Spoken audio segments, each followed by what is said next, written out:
Okay. Angelica, I'm making co-host. Okay. Om Namo Bhagavate Vasudevaya. Om Namo Bhagavate Vasudevaya. Om Namo Bhagavate Vasudevaya.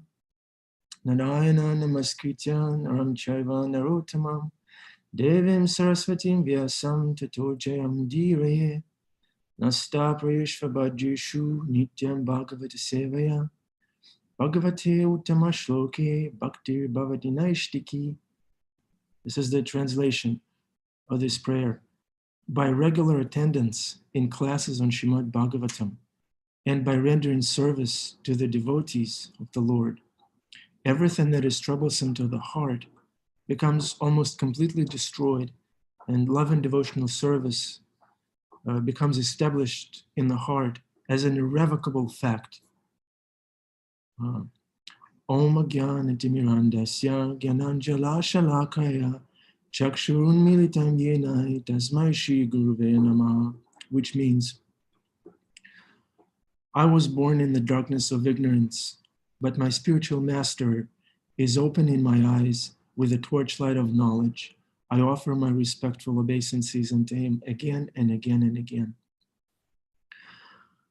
Nama Om Vishnu Padaya Krishna Pristaya Bhutale Shrimati Bhaktivedanta Swami Niti Namine Namaste Saraswati Devi Gauravani Pracharine Nirvishesha Shunyavadi Paschatya Deshatarine Shri Krishna Chaitanya Prabhu Nityananda Shri Advaita Gadadhar Shivas Adi Gaura Bhaktivinoda Hare Krishna, Krishna Krishna, Hare Hare, Hare Rama, Rama Rama, Hare Hare, which means, dear Lord, dear energy of the Lord, please engage me in devotional service. I'm yours. Okay. Good morning, everyone again. Thank you so much for joining us. This is the morning Bhagavatam class at the Bhakti Center. We are reading from Srimad Bhagavatam, Canto 10, Chapter 3, The Birth of Lord Krishna, verse 13. Here is the Sanskrit. Shiva Sudeva Uvacha Vaditasi Bhavan Sakshat Purusha Prakrite Paraha Kevalana Bhavananda Svarupa Sarva Bhudhidrik. Translation, word for word by Srila Prabhupada. Shri Vasudeva Uvacha, Shri Vasudeva prayed, Krishna's father prayed. Vidita Asi, now I'm fully conscious of you, Krishna, my son. Bhavan, your lordship. Sakshat, directly. Purushaha, the supreme person. Prakrite, to material nature. Paraha, transcendental, beyond everything material. Paranormal, paraha. Kevala Anubhava Ananda Svarupaha, your form is Satchit Ananda Vigraha, and whoever perceives you becomes transcendentally blissful. Sarva Buddhi Drik, the supreme observer, the super soul, the intelligence of everyone. I like this Sanskrit, Sarva Buddhi Drik. Sarva means all, Buddhi means intelligence, and apparently Drik means observer. So Krishna is watching us, and Krishna sees and knows everything. He knows what's going on. Therefore, when we have this urgency to judge or get disturbed, like I do all the time, that's because I forget that Krishna is Sarva Buddhi Drik, and that Krishna knows what's going on. He has the intelligence. He's the intelligence, like, this intelligence service, they're supposed to know what's going on in the enemy's camp. So Krishna knows what's going on, and therefore we don't have to worry or judge or get disturbed. Okay, translation by Srila Prabhupada. Vasudeva said, "My Lord, you are the Supreme Person beyond material existence, and you are the Super Soul. Your form can be perceived by transcendental knowledge, by which you can be understood as the Supreme Personality of Godhead. I now understand your position perfectly." Purport by Srila Prabhupada's Divine Grace. Within Vasudeva's heart, affection for his son and knowledge of the Supreme Lord's transcendental nature both awakened. So Vasudeva has these two facets to his feelings towards Krishna. On the one hand, he felt affection for Krishna as his son, and on the other hand, he revered Krishna as Supreme Personality of Godhead. In the beginning, Vasudeva thought, "Such a beautiful child has been born, but now Kamsa will come and kill him."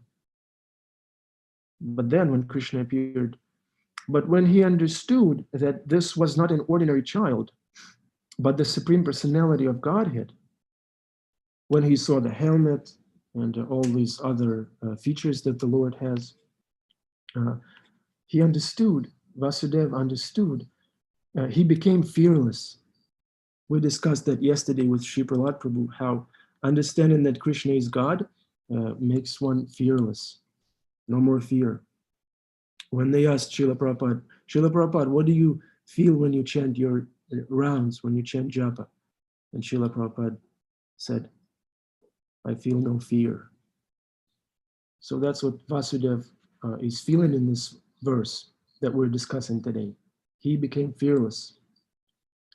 Regarding his son as the Supreme Lord, wonderful in everything. How wonderful is Krishna? Right there. He began offering prayers appropriate for the Supreme Lord. Completely free from fear of Kamsa's atrocities, he accepted the child simultaneously as an object of affection and as an object of worship by prayers. So today, before I begin, I'd like to seek your blessings. So everything I have to say today is in line with Guru, Sadhu, and Shastra in our Guru Parampara, our disciplic succession, and in line with this beautiful book, Srimad Bhagavatam. Please offer a prayer so I don't say anything inappropriate, anything that is a concoction. Please, I need that. Thank you very much. All right. So today we're going to stick to the verse. We're going to stick to the verse. We're going to keep it Shastra based. And at 7:45, we're going to open it up for questions or reflections. So if you have a question, please come forward. Srimad Bhagavatam is a discussion, but we will open it up at the end at 7:45. So after I read this verse and the purport, which basically says Krishna is the Supreme Personality of Godhead, Krishna is God, I was thinking, maybe we should end our class right there. Krishna is God, Srimad Bhagavatam Ki Jai, end of class. Any questions? And then I recall this little anecdote from Srila Prabhupada's life. When Srila Prabhupada was in India, so Shyamasundara Prabhu was one of his early disciples, one of these original disciples that Srila Prabhupada made in the West. And he had a daughter. She was 4 or 5 years of age at that time. Her name is, what's her name? Saraswati, little Saraswati. She's all over the Lilamrita if you read that book. So Srila Prabhupada's rooms at the Vada Damodar temple, that's the original temple in India when Srila Prabhupada was translating his Srimad Bhagavatam, first canto. He had a little room there. He was renting it from the temple authorities. So and then when he came back to India with his Western disciples, this little girl was there, Saraswati. So Srila Prabhupada's room at the Radha Damodar temple, you can see behind there was this little holes that let the wind come through, and you can actually see behind the courtyard. So Shyamasundara's daughter, Saraswati, was there, and she was pulling on the shirt of a little Bengali gentleman. She was pulling somebody by the shirt, this gentleman by the shirt, and she was going, "Who is Krishna? Do you know who is Krishna?" And the gentleman had his amused look on his face. And the gentleman had, Saraswati was 4 or 5 years old at the time. She was very young. And Prabhupada was watching this. And then the man was amused that this little girl would ask him that. You know, a white girl asking an Indian gentleman, "Do you know who Krishna is?" At the temple, at the Radha Damodar temple. So he has this amused look. Then she told him, "Krishna is the Supreme Personality of Godhead, and you should surrender to him." And Prabhupada said, "Just see, she's preaching about Krishna. She is a guru." So that was my immediate reference when I read that Krishna is God. I immediately recalled that this is how we should communicate this message, straightforward, no matter who we're preaching to, no matter who is in front of us.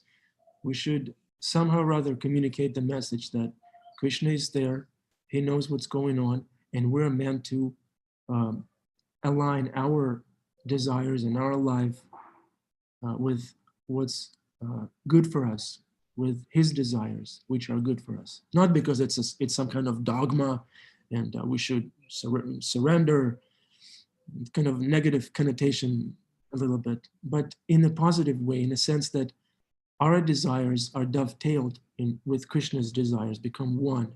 And this way, when Krishna is on our side, then he will give us enough resources, enough of everything to do, like Adipusha Prabhu puts it, to do what he wants us to do, not what we want to do, not what our uncontrolled mind, full of desires from millions and billions of lifetimes. And Krishna only knows what we were doing in those lifetimes.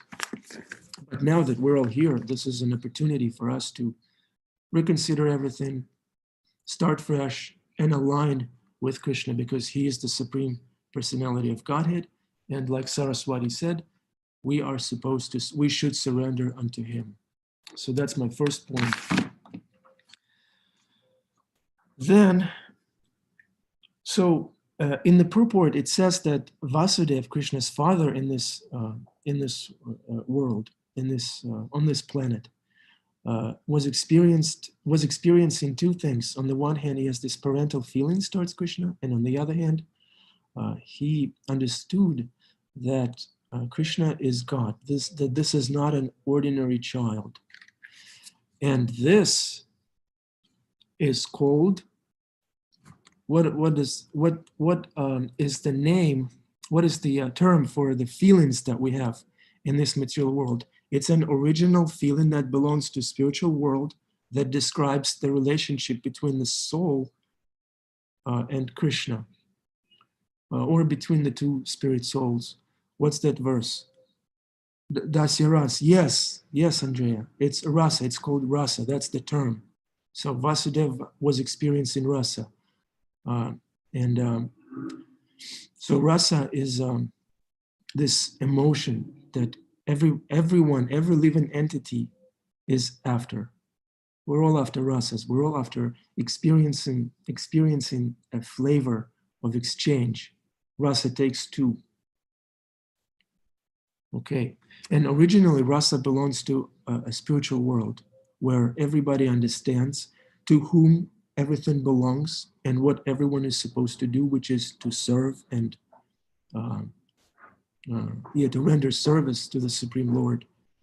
But this service is done in it takes two to rasa. Yes, Andrea, beautiful. This will be the name of our class. It takes two to rasa. to rasa dance. It takes two to rasa tango. So, and in the scripture, in the revealed scripture, Srila Prabhupada says, there are, does anyone know how many rasas are there described in the revealed scriptures? Who is our Panditji today? Who is our resident Pandit? 5, 9. No, wrong. 12. 12, Gail. Beautiful, Gail. So, but out of those 12 rasas, 5 are primary. We all know them. And the rest of them are secondary. So let's see what these 12 rasas are. They're very particular, very interesting, especially the secondary ones. So let's see. Srimad Bhagavatam, Srila Prabhupada's purport, not my concoction. Here's what it says. One can practice bhakti yoga. So originally rasa belongs to the realm of bhakti yoga. But in this material world, what we experience towards our high school sweetheart or something of that sort, that's a perverted reflection of the original spiritual rasa.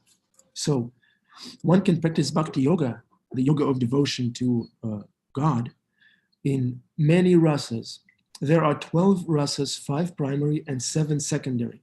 The 5 primary rasas constitute direct bhakti yoga. That's why they're primary. And 7 secondary rasas are indirect. And they are also counted within bhakti yoga. And they are used in the service, if they are used in the service of the Lord. Okay. So everybody in this material world is after rasa. Srila Prabhupada says, everyone desires to relish some sort of taste derived from sense perceptions. These sensual pleasures are technically called rasas. So here they are. Rudra, anger, rasa of anger. So we, in this material realm, we experience anger only because originally there is a rasa of anger in the spiritual world directed towards service of the Lord. So that's Rudra, anger. Adbhuta, wonder. How wonderful is Krishna. Shringara, conjugal love. Very, very esoteric, very intimate rasa. Hashya, comedy. Comedy is counted within bhakti yoga if it's engaged in service of Krishna. So jokes are welcome if they are Krishna based and not too wild. Vira, chivalry.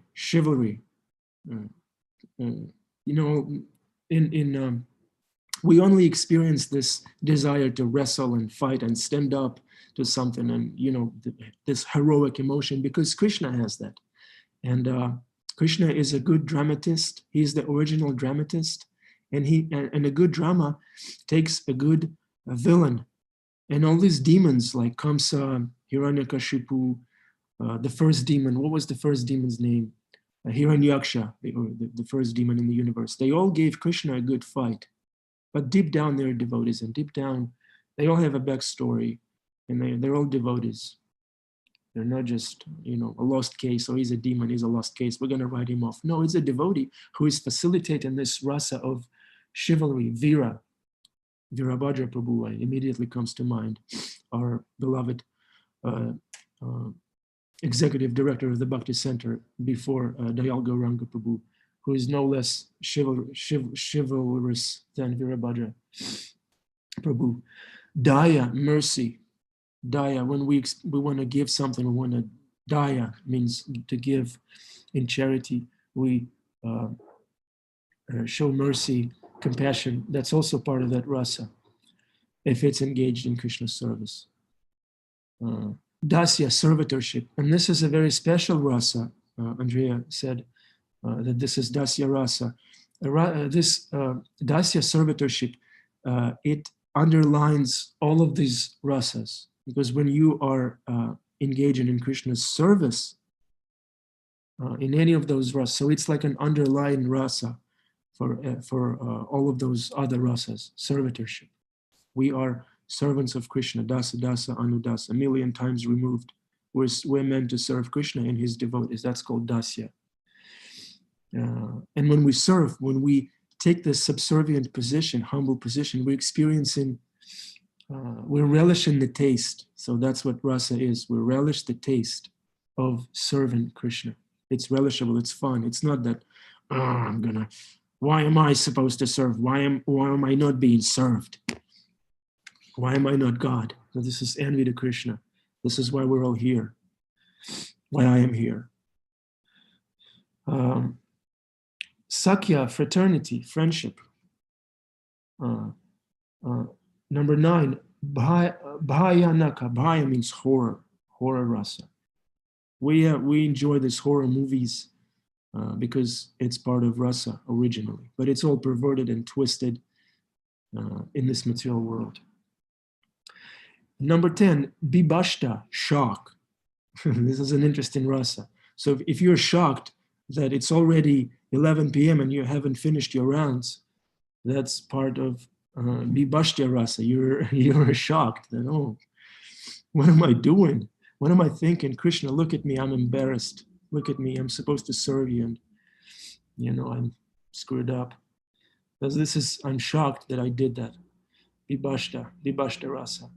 Shanta, neutrality, neutral rasa. So when you are a flower or a particle of dust, that happens sometimes. So you want to be at Krishna's lotus feet. Or when you're a cloud. So that's Shanta rasa, but you want to give Krishna some shade, like that. So that's Shanta rasa in spiritual world. Vatsalya rasa, parenthood. Parenthood means you for the most part, in fear that something is going to happen with your child. And that's part of Vasudev's feelings, and Mother Yashoda, Krishna's other mother, Mother Yashoda. So they're experiencing this parental rasa. Bhima Dasa, what do you have to say? Bhima Prabhu. I see you're muted yourself. Should I mute you? Oh. I can't do that. Yes, mute me. That was an accident. I can't do that. I have mute and Bhima Prabhu. What an offense.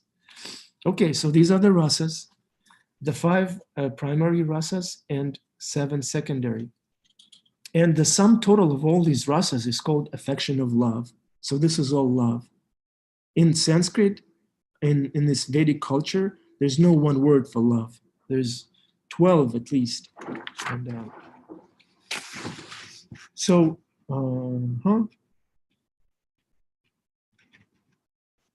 when Srila Prabhupada says in the purport, when pure love, for example, Srila Prabhupada gives an example. He is the king of examples. Srila Prabhupada was very good with examples. So he is describing rasa in the following way. He says, when a man is in love with a woman, or, I don't know, another man or something of that sort, we're going to be inclusive here. So this rasa is called conjugal love. But when such love affairs are disturbed, there may be wonder, anger, shock, or even horror. This other secondary rasas kick in. This immediately reminds me of my rasa, my twisted rasas in high school. This was all horror. This was all shock, anger, and wonder. Oh, Krishna. When I joined the movement, when I started seeking something beyond this material world, when I first started off on this path of spiritual journey, I was thinking, gosh, why did they put me in this high school? Why did they do that to me? I wish I was put in some kind of monastery, men-only discipline, 12 years of, schooling, maybe some martial arts. What was I doing in high school? Oh, it was like Yagya-Purusha Prabhu. He was once given class at the Bhakti Center years ago, and he was a big guy, very tall, very well built, and he said, I'm still recovering from my high school years. I'm still recovering. So our rasas in high school are full of wonder. They're disturbed, full of wonder, anger, shock, and even horror. All right. But but originally we are all intimately related with Krishna, and we all have our personal rasa in which we experience our relationship with Krishna, with the Supreme Lord. So the rasas were originally exchanged between the spiritual living being and the spiritual whole, the Supreme Personality of Godhead. And Srila Prabhupada says that Krishna is the fountainhead of all rasas. Krishna is this fountainhead. So we have to just embrace this fountainhead and satisfy our thirst for Krishna, because he is the fountainhead. And all the rasas that we're after in this material world, they are there in that fountainhead of all rasas. Very nice analogy, Srila Prabhupada. You can't beat Srila Prabhupada. And of course, Srila Prabhupada refers to Shruti mantras. He's referring to scripture. He's not making anything up. Embrace the fountainhead of Krishna. Yes. In the liberated condition only, when we're pure and we're not motivated by anything other than the desire to give to Krishna, without expecting anything in return from him, when we're like that, then this primary rasa is experienced in full. Then we can claim that we can experience this very high emotions for Krishna, when we can consider him our friend. We can chastise him right on his shoulders. That's available. That rasa is available only when we are liberated, when we are pure and have no other desire than to give. But when we treat Krishna like a Santa Claus, as an order supplier, as Srila Prabhupada said, then this rasa is not fully manifested. Bhima Prabhu says, Om Bhu Bhuva Svaha, that Savitur means fountainhead from Gayatri Mantra. Yes, Bhima Prabhu, nice, backing us up with Shastra. Yes, this is the proper Srimad Bhagavatam discussion. Everything is backed up. And we're sticking to the verse. We're talking about rasas. So one should conclude, therefore, that the serious student of the rasa, so we're all here serious students of the rasa.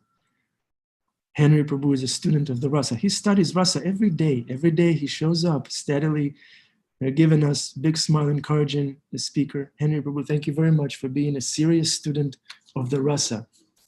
So one very important point that Srila Prabhupada always makes everywhere, that this rasa should be studied from a bona fide source.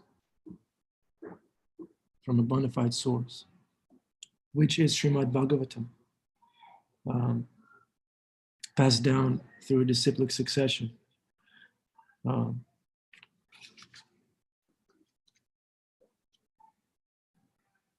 So we're going to move on. It's 7:30. Okay, I have 15 more minutes. So Vasudeva understood that Krishna is the Supreme Personality of Godhead, and we're going to discuss what it means to understand who Krishna is and what it does to you. So we're going to Bhagavad-Gita. Oh, by the way, I wanna quiz you a little bit, just to make sure you're not sleeping. How can one understand Krishna as he is? How? By what is the method of understanding who Krishna is? What's the only way to understand who Krishna is? Devotional service. Devotional service. Yes, jackpot, Angel. So here's the verse. Bhagavad Gita 1855. Angel, your homework will be to learn this verse by heart. Bhaktyamam abhijanati. That's the verse, the first line. Bhaktyamam. The verse goes, one can understand me as I am, as the Supreme Personality of Godhead, only by devotional service. And when one is in full conscious of me by such devotion, by such service and understanding, he can enter into the kingdom of God. The Supreme Personality of Godhead and his plenary portions cannot be understood by mental speculation, intellectual exercise, scholarships, nor by the non-devotees. If anyone wants to understand the Supreme Personality of Godhead, he has to take to pure devotional service under the guidance of a pure devotee, not by challenging or asking a challenging question, not by word jugglery, not by challenge, but by devotional service under the direction of a pure devotee. So Krishna says in the Bhagavad-Gita, because, in this verse it says that Krishna took birth and Vasudeva understood that this is not an ordinary child, and this child will be okay. And I will be okay because I'm surrendering to Krishna, and Krishna is my best friend. He is the most powerful. Therefore, everything is going to be okay. Krishna's got our back.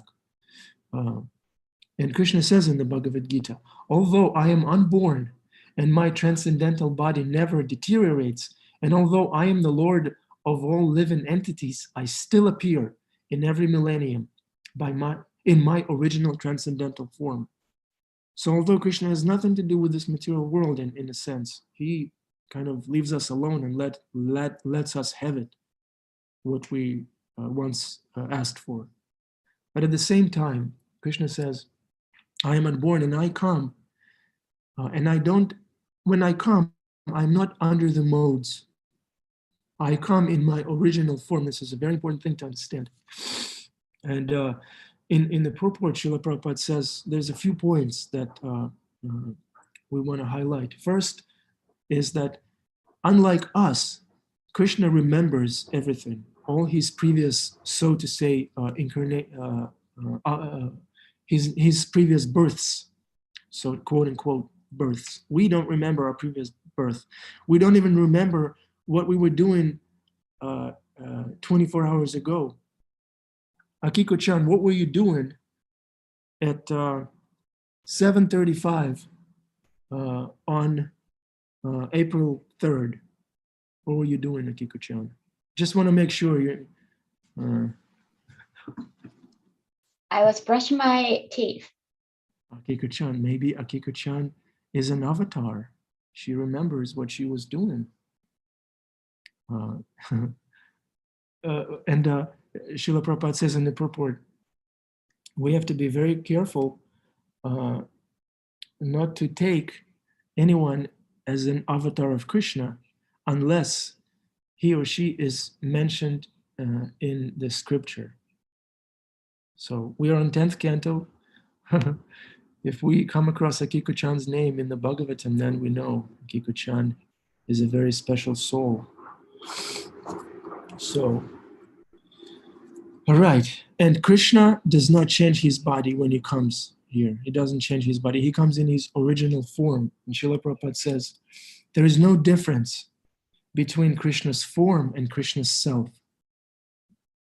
It's not that Krishna gets packaged in some kind of temporary form that is affecting him and putting him under the modes. Krishna is the source of all the modes, and he's never under the influence of material energy. Okay, then another point, another beautiful analogy that Srila Prabhupada gives in relation to Krishna's birth. What is it? It's a 3-letter word starting with S. So Krishna appears like what? Sun. Sun. Henry Prabhu, yes, this is the serious student of rasas. Krishna appears like the sun. So sometimes we don't see him, but that doesn't mean that he is not there or he disappears. He's just covered from our sight. Or maybe we're showing our back to Krishna. It's always, when Krishna is not available, that's not his fault. That's always our choice. So Yeah, Krishna's appearance and disappearance is like the sun's rising, moving before us, and then disappearing from our eyesight. When the sun is out of sight, we think that the sun has set. And when the sun is before our eyes, we think that the sun is on the horizon. Actually, the sun is always in its fixed position as the Supreme Personality of Godhead. So Krishna is never contaminated. He's by the sun. He's always there. Krishna is there. When Krishna is unavailable, it's never his fault. It's always on us. Yes, Angelica. Nice. Wonderful reflection. So he appears before his mother as Narayana with 4 arms. Krishna first appeared before his parents and freaked them out a little bit. He appeared with 4 hands and a helmet, this metal fan on his head. And Krishna as Narayana, and Narayana, the Bhagavan, is full in 6 opulences. Bhagavan means one who possessed the 6 opulences in full. So what are those 6 opulences? Time to wake up, whoever is falling asleep. Gail, let's do it. Yeah, we've got beauty, we've got wealth, we've got fame, power, renunciation, and I said fame already? Yes. Okay, so Knowledge. Knowledge. Yes. Yeah, knowledge. Beautiful. Yes. So it's strength. Krishna is the strongest. Full fame. Krishna is he has the most fame. Wealth. He's a wealthy person, Krishna. Yeah. Mantra 1 Upanishad says that everything belongs to Krishna. Everything. Everything. And we should know well to whom everything belongs. And our prescribed, our quota is there for us. So don't envy Krishna. You'll be okay if you surrender to Krishna. Knowledge. He is the most knowledgeable. He spoke Bhagavad-Gita. That's quite a chunk of knowledge. Beauty. Krishna is very beautiful. Curly hair. His skin tone is very beautiful. Renunciation. And Krishna is not attached. He's not in fear of losing any of his. He doesn't feel this insecurity because he's renounced. That's what renunciation gives. Krishna is not freaking out. He doesn't feel insecure. Okay, so then Krishna says in the Bhagavad Gita. So Krishna said so far that I come regularly, but I am unborn. It's not that I am an ordinary. Don't take me, don't deride me, don't be a fool. Then in the next verse, Bhagavad Gita 4:7, Krishna says when he comes and why he comes in the verse after that. So he says, whenever and wherever there is a decline in religious practice, O descendant of Bharata, and a predominant rise of irreligion, adharma, at that time I descend myself. So Krishna personally comes, and Srila Prabhupada says in the purport that Krishna has a schedule. Apparently, it's a dichotomy, not a dichotomy. It's a not a chinta. What's the verse? What's the word I'm looking for? It's I don't know, dichotomy. I hope I'm using that word right, dichotomy. So on the one hand, there is a schedule that Krishna comes, and Krishna comes. Oh, brother, where is that?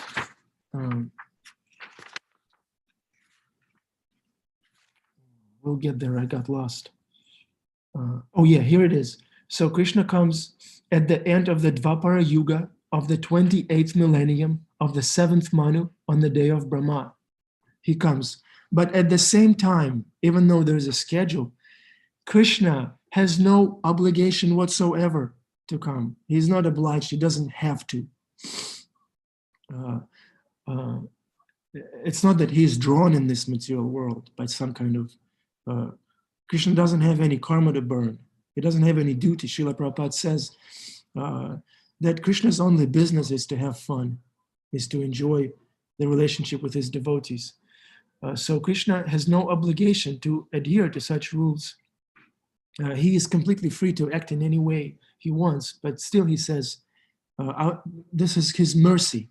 Anytime the religion goes down, Krishna personally comes. And he even comes in this day and age when these principles of religions are a mess. When we're a mess, Krishna personally comes as Lord Chaitanya and as the holy name. And Krishna is none different from his name, and chanting is real. Okay. So, and just like coming to this class, there's a schedule, 7 o'clock every morning, and there's some level of commitment is expected from us all. But at the same time, we come here because we love Krishna. There is a schedule, but at the same time, we do it out of love for Krishna. And when Krishna comes, his mission is always the same: to lead people to God consciousness and obedience to the principle of religion. It sounds a little bit like obey religion, but Krishna is nudging us to give up our hopeless material aspirations and embrace the reality of devotional service, which is the fountainhead of all rasas. What we're looking for will be there. And so sometimes he descends personally, sometimes Krishna comes personally as a blue boy, and sometimes he sends his bona fide representative in the form of his son or a daughter or a servant or himself in some disguised form. So this is where we fit in. If we serve Krishna's bona fide representative, a guru, spiritual master, then we become part of Krishna's appearance. So, and then one last point, and we open it up for discussion. In Bhagavad-Gita 4:8, Krishna says what he comes to do, what his business here. It's two things. I'm sure you know that. He says, to deliver the pious, like angel, and to annihilate the miscreants, as well as to reestablish the principles of religion, dharma. I myself appear millennium after millennium. Lord Krishna appeared primarily. So there was a demon that had to be taken care of, Kamsa. He wanted to kill Krishna, wanted to kill Devaki. And there was a couple, Vasudeva and Devaki, Krishna's devotees, Krishna's parents. And Krishna came to deliver them and punish Kamsa. And his primary, out of those two, the primary purpose for Krishna's appearance is to deliver Devaki. So this is then to kill Kamsa. Srila Prabhupada says it's in a very straightforward way. Lord Krishna appeared primarily to deliver Devaki rather than to kill Kamsa. So that's a very important point to understand about Krishna's appearance. He comes to enjoy the relationship with his devotees. He doesn't have any obligation to kill the demons. He does it out of fun. And therefore devotional service is joyfully performed. There's a sadhana, an element of regulation and prescribed duties, but ultimately it's all about we're doing it out of love, not because we have to. We come to class every morning, we chant every day because we like it. We experience Krishna by doing that. It's not because we have to, even though the element of discipline has to be there. So, all right. And then Krishna says finally, one who knows the transcendental nature of my appearance, one who understands all those points that we discussed earlier, and the nature of my appearance and activities, does not, upon leaving the body, take his birth again in this material world, but attains my eternal abode, or Arjuna. So, Krishna cannot be understood by empiric philosophers. And here it says, such empiric philosophers, these mundane moralists and big-time scholars, puffed up scientists, may assume very important roles in the material world, but they are not necessarily eligible for liberation. Such puffed up mundane scholars have to wait for the causeless what? What's their chance? They have to wait for what? Mercy. Mercy, yes. They have to wait for the causeless mercy of the devotee of the Lord. So if there's a big time professor who thinks that he knows everything, he is not eligible for liberation, for peace of mind, unless a young bhakta wearing Crocs approaches him and gives him a cookie or a mantra card. So that's the puffed up scholar's only chance for liberation from the clutches of illusion. Okay, this is all I wanted to say in this class. I open it up for questions and I'm 3 minutes late. I apologize. Hare Krishna.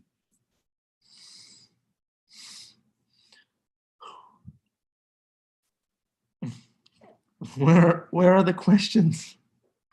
When you say renunciation, I thought of it in a different way. So renunciation doesn't mean that we have to give up all our material. It means we just have to give up the fear of losing it.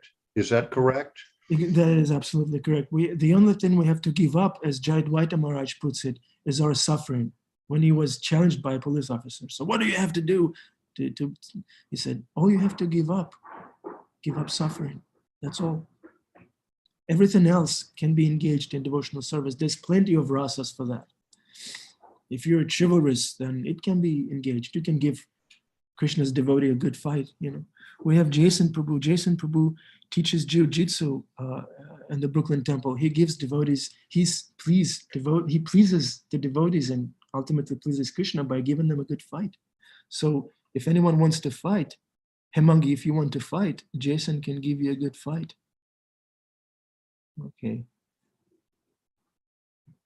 Okay, does anyone else want to reflect something? Hare Krishna, Ananda Bihari Prabhu. Yeah, Hare Krishna. I just wonder. We missed you yesterday, Andrea. The class, I tell you, it's just not the same without you. Sorry. First of all, I wanted to thank you for stepping up when somebody else could not make it, when Chaitanya Charan Prabhu couldn't make it. And I really appreciate how you connected us to the rasas, because I feel that that's something that I'm always still kind of trying to learn about, all these different rasas and how you went through each one and kind of given us an example. That was really helpful. I was just wondering if you could speak on the comedy aspect, rasa, just because that seems to be your strength. And I was just wondering if you could speak more to that. Thank you, Andrea. Thank you very much for encouraging me. Yeah, this comedy rasa, that's my offenses. That's what will take me to hell ultimately. But yeah, it's included. We just read that this is part of rasa, so I guess we're okay. If the joke, when we don't want to get sarcastic and put the devotees down by insensitive jokes or purposefully. Radhanath Maharaj says that this is the offense. Offense is not something that we do by omission or ignorance necessarily. That's anartha. That's more like unwanted habit that we have. But aparada, offense, is when we're purposefully trying to put the devotee down. So if our humor is not sarcastic, because sarcasm means one side is having fun, but the other side is humiliated. That's sarcasm. So if we don't get too sarcastic or too familiar with senior devotees, for example, or too familiar with the Bhagavatam, because there has to be this element of reverence for Srimad Bhagavatam. This is Srimad Bhagavatam class. This is a very serious affair. This is not circus or comedy show. These are all matters of life and death. So, and when we joke, it's only for the purpose of keeping everyone alive and facilitating this serious affair, to keep everyone awake. I meant to say, to keep everyone awake, so that we can facilitate this process of Shravanam. So I guess, and if we joke in that mood, which I have to still, this is my aspiration. So then we are okay, we're safe. We want to be God. Who wants to be God? Bhima Prabhu? The sense of humor should be about ourselves. This is humility. We have been duped. We want to be God. And now look at us. Yeah, we want to be God, and now look at us. Look at me. My nose is running. You know, Chinmay Radha, my wife, gave me, a present yesterday. She got me a deodorant so I don't stink, and she gave me a shave gel so I don't look like a derelict. So I wanted to be God, and now I stink. My nose is running, and my nose is running. Bhima Das, yeah. Hemangi says, Hare Krishna, thank you for the wonderful class. Thank you, Hemangi, for keeping your camera on. Okay. Does anyone else would like to contribute to class? We have 8 more minutes. Hamangi put a question in the chat. Hemangi, could you please share a story how you joined the movement? Yes, share your beat down. Yeah. So the devotees want to know how I got beat down. Okay, Krishna, beaten down. How I joined. Let me think. So my first realization on this path was that I am mortal, and I had a good family. A father was there, mother was there. There was no dysfunctional thing going on. Like a good situation, not too wealthy, not very poor. My father was a federal judge in Russia, and my mother was an accountant. And I had friends, everything, no major health issues. So like a good situation, no complaints. But then when I left my home and went to study law, I realized that I'm no longer protected by this earth and heaven, land and heaven, my father and mother. And my father had a situation where he had to be put in a hospital because he took up so much responsibility for his job that he was on the verge of breaking down, and they put him in a hospital. And then I had some health problem, and I realized at that point that I am freaking mortal. I can die. All I've been taught, it's all temporary and very fragile. It's like it's paper thick. It's very, very fragile. It's here today. Tomorrow I can get hit by a truck, and that will be it. So that was my major realization. And I had a crazy girlfriend. Grangi, go to your room. I'm sharing my beat down. You don't have one. She says I don't have one. Yeah, she doesn't have a room. Okay, so crazy girlfriend, sense of that I'm gonna die and my father will not protect me. It's all real. It's getting real. And I was in a semi-military kind of. That was my education. I have to be. There were parameters and this military-minded people all around me, and I was thinking, is it something? Am I crazy? Is it that something is wrong with me, or they're crazy, or I just don't fit in, or what's going on here? And I, by the end of my education, I just hated everybody. I said, I don't identify with this. This is nonsense. I don't know how I ended up here. I hate everybody. I just want to go. And I developed this very negative mentality. I just hated everybody. I didn't want to have anything to do with anybody. And I was into books, and I was buying this, what do you call it? Old book, vintage kind of flea market type of places. I would go there and find some esoteric, some, what's the word? Eclectic book. And I got this book and I opened one. I didn't buy it. I opened it. I read one line. It says, the grass that you eat, the grass has a soul, the vibration, energy. And I was like, yes, this is my type of thing. Vibration, energy, soul, frequencies. Because they didn't teach me that in my law school. My father didn't teach me that, frequencies. That wasn't in our vocabulary. And then, so I gave up meat immediately after that. I said, how, if what I take in has a frequency, then what am I taking in with meat and all that thing, all that stuff? So I became vegetarian, and I became more hateful. And I was thinking that I am better than everybody else, and I know what's going on, and they're all an illusion. Then I saw Harinam, this kirtan, in the street, and I approached them because I liked the tune. And I asked, and I told them, can I have your music? I like the tune. And they told me, yeah, here is a CD, compact disc. They gave me a compact disc. They gave me a compact disc, which I was playing in my dorm room. And this disc had three things. First was Govinda Madhipurusham, sung by Radha Krishna Temple. Then the second was Class on Reincarnation, which made sense to me, and karma, which made perfect sense to me. It's just, reasonable things. Karma and reincarnation, it just makes sense. It made sense to me. And then the third was, what was the third thing? I can't recall. So I was playing that back and forth the whole day, Govinda Madhipurusham, that class. And I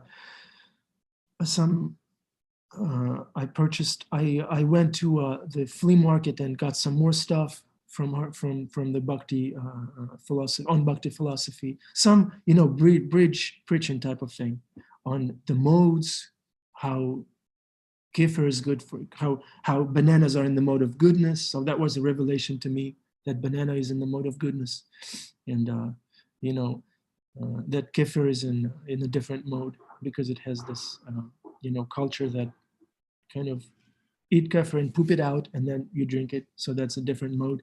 That was a revelation. So I was into that for a while. And then independently, my sister, who is 6 years younger than me, she became a devotee independently from me. And I thought that she got into a cult. Because I was taking my time, I was cautious, I was checking things out, kefir, modes of frequencies, that kind of stuff. And she surrendered. She dressed up immediately. She put on tilak. And when I first saw her wearing tilak, I freaked out. I left that place immediately. And then we had a talk. And she told me, when we had this talk, she told me, my parents have been telling me what to do my whole life.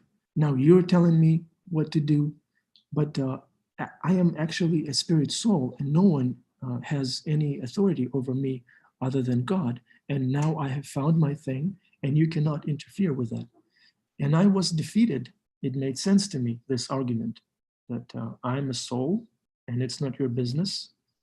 It's between me and God. And I was defeated by my younger sister philosophically. It was a sweet defeat. So then, but I have my arguments still. They had to be addressed before I could surrender. So I went to the big temple in Kiev, Ukraine, where I lived at that time. And I saw brahmacharis, and they were wearing orange socks. And that struck me really big time. Orange socks, God, one of those people. And one of them grabbed me. He grabbed me, is a very tall brahmachari, Paramananda. His name is Paramananda Puri. He's a grihasta now in Moscow. So he grabbed me by the shoulder. He brought me into the temple room, set me down, told me, put your hand out. I put my hand out. He put some water in it, and he told me, drink it. I drank it. I told him my hands aren't clean, and said, it's okay, drink it. I drank it. And then he told me, now ask your questions. So what do you have to say? And then I shared my argument. He addressed them expertly, lovingly, smashed me. He was speaking very strongly to me, very strongly. He told me I'm nonsense. I don't know what I'm doing. And it worked for me. And I still need that kind of preaching. And that's how I joined. Then my sister, and I was very shy, and she purchased a japa bag for me. My first beads that I lost, she purchased them for me. And I started chanting 2 rounds a day. For 2 years, for a year or two, I was chanting 2 rounds a day. And I thought that I was experiencing Krishna, which I was to some minute extent. And then I came to this country, moved into the Bhakti Center, started chanting 16 rounds. And that's it. End of my story, end of my beat down. It was a beat down, and at the same time, it was a rescue operation. Krishna interfered, showed his mercy, and here I am, glorifying Krishna with all of you today. Okay, it's 8:03. Thank you very much. Love learning about your sister. Thanks for sharing. Thank you. Thanks everyone for your smiles, for your encouragement, for your comments in the chat, for your regular attendance. Thank you very much. Shrimad Bhagavatam ki jai. Srila Prabhupada ki jai. Shrimad Bhagavatam Class every day ki jai. And yeah, we're protected now. We can go out there and show mercy. Like Srila Prabhupada came to us, gave us mercy, therefore we should share and give it to others. Okay, Hare Krishna. Love you all. Hari Bol. Thank you so much, Prabhu. Hare Krishna. Hare Krishna.